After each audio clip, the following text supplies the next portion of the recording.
আমি তোকে বাসরও করতে দিব না, এই ঘরে ঢুকতেও দিব না। এটা আবার কোন ধরনের কথা? কাবিনের টাকা আমি কেন দিব? তোমাকে আমি বিয়ে করছি, তোমার সারা জীবনের দায়িত্ব নিয়েছি, এটাই তো যথেষ্ট। আবার কাবিনের টাকা কেন দিতে হবে? মানে কি? হ্যাঁ মানে কি? বিয়ে করে দায়িত্ব নিলে হয়ে যায়, বউয়ের কাবিনের টাকা পরিশোধ করতে হয় না? আমি সোজা সোজা বলে দিচ্ছি, কাবিনের টাকা না দিলে আমি আমার গায়ে টাচ করতে দিব না। দেখুন, আপনি কিন্তু এখন বেশি বাড়াবাড়ি করতেছেন। আমি বাড়াবাড়ি করতেছি? আমি বাড়াবাড়ি করব? কাবিনের টাকা নিয়ে আসেন, যান আপনার বাবা মাকে বলেন কাবিনের টাকা দিতে। যা বলেন যে আমার কাবিনের টাকা দেন নাই দেখে আমার বউ আমার ঘর থেকে বের করে দিছে। দেখুন, আপনি আমার কথা একটু বোঝার চেষ্টা করুন। বাসর ঘরে আপনি এরকম চিল্লাচিল্লি করবেন না। বাড়ি ভর্তি মেহমান, আমাদের মান সম্মান কিছু থাকবে না। আপনি কিছু সামান্য কাবিনের টাকার জন্য আপনি এরকম করতেছেন, এটা কিন্তু একদম ঠিক হচ্ছে না। চলুন।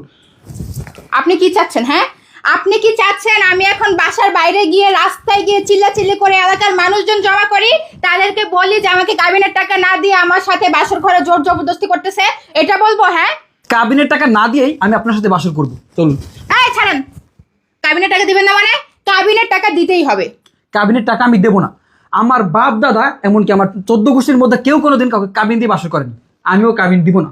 আপনার বাপ দাদা দেয় নাই, আপনার দিতে হবে। কাবিনের টাকা দিতে হবে মানে দিতে হবে। আগের যুগ চলে গেছে, এটা ডিজিটাল যুগ, বুঝেন নাই? এখানে কাবিনের টাকা দিতেই হয়। বলছি তো আমি, কাবিনের টাকা আমি দিতে পারবো না। আর দিতে পারলেও আমি কাবিনের টাকা দিব না। আপনার সারা জীবনের দায়িত্ব নিয়েছি, আপনার ভরণ পোষণের দায়িত্ব নিয়েছি, আপনার দায়িত্ব নিয়েছি। আর কি চান? হ্যাঁ, আমার সব কিছুই তো আপনার। আবার কাবিনের টাকা এক্সট্রা কেন দিতে হবে বলুন তো? দিতে হবে, দিতে হবে বলছি, দিতে হবে। আপনাকে দিয়ে আমি কি করব? হ্যাঁ আপনাকে দিয়ে আমি কি করব? আমার দরকার কাবিনের টাকা। কাবিনের টাকা দেন। দেখুন, এখন কিন্তু আপনি আপনার লিমিট ক্রস করতেছেন। হ্যাঁ করব, 100 বার করব, আরো করব। যদি কাবিনের টাকা না দেন না, তাহলে দেখেন এর চেয়ে খারাপ অবস্থা হবে আপনার। দেখুন, আমি আপনাকে কাবিনের টাকা এখন দিতে পারবো না।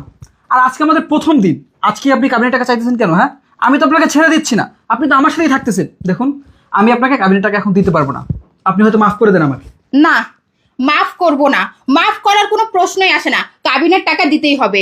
আর যদি কাবিনের টাকা দিতে না পারেন, আপনি আমার আশেপাশেও আসতে পারবেন না। কেন? আপনি কি আমাকে কাবিনের টাকার জন্য বিয়ে করেছেন নাকি? দেখেন, এত কথা আমি বলতে পারবো না। কাবিনের টাকা চাইছি, কাবিনের টাকা দিতেই হবে। কাবিনের টাকা যদি দিতে না পারেন, তাহলে ঘর থেকে বের হয়ে যান, আর আপনার বাবা মাকে ডেকে নিয়ে আসেন। আমি আমার ঘর থেকে বের হব না, আমার মা বাবাকে ডাকবো না, আর আমি কাবিনের টাকাও দিব না। কাবিনের টাকা না দিয়েই তোমার সাথে আমি বাসর করবো। আরে ছাড়েন তো, বেহের মতো বারবার আপনি একই কথা বলতেছেন। আপনার কি কান দিয়ে কথা যায় না? আমি কি বলতেছি? কাবিনের টাকা দিতে বলছি, দিতেই হবে। কাবিনের টাকা না দিয়ে আপনি বারবার আমার গায়ে টাচ করবেন না, তাহলে কিন্তু আমি ঘর থেকে বের হয়ে গিয়ে সবার সামনে চিল্লাচিল্লি শুরু করব। দেখুন, আমি তো গরিব মানুষ, এতগুলো টাকা আমি আপনাকে কিভাবে দিব বলেন? হ্যাঁ, আমি তো আপনাকে বিয়ে করেছি, আমি আপনার স্বামী। আমি থাকলে তো আপনার সবকিছু থাকবে। আপনি প্লিজ কাবিনের টাকাটা মাফ করে দেন। আচ্ছা ছাড়েন তো, মাফ করে দিব। কাবিনের টাকা দিতেই পারবেন না, তাহলে